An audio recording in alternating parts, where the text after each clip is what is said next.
Assalamualaikum warahmatullahi wabarakatuh. Nama saya Ifa Jalova binti Muhammad Ifat. Saya bersekolah di Sekolah Kebangsaan Bengkulu.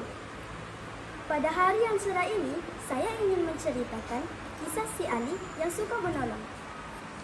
Ali ialah budak lelaki yang tinggal di sebuah kampung kecil. Walaupun keluarganya bukan orang kaya, Ali terkenal dalam kalangan penduduk kampung kerana sikapnya yang suka menolong sesiapa sahaja tanpa mengira usia ataupun darjat.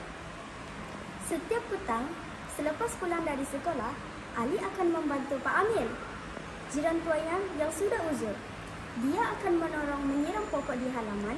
Kadang-kadang, dia membantu Mak Tima membawa barang dari pasar atau menemani adik-adiknya belajar. Rakan-rakan sebayanya pernah mengejeknya. Kenapa kau suka sangat menolong orang? Tak penatkah?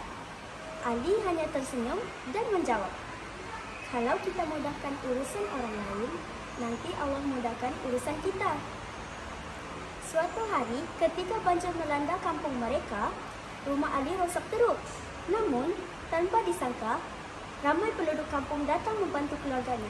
Ada yang membawa makanan, ada yang membantu membersihkan rumah. Ali tersentuh. Dia tidak menyangka perbuatan baiknya selama ini dihargai dan dibalas pada saat yang dia perlukan.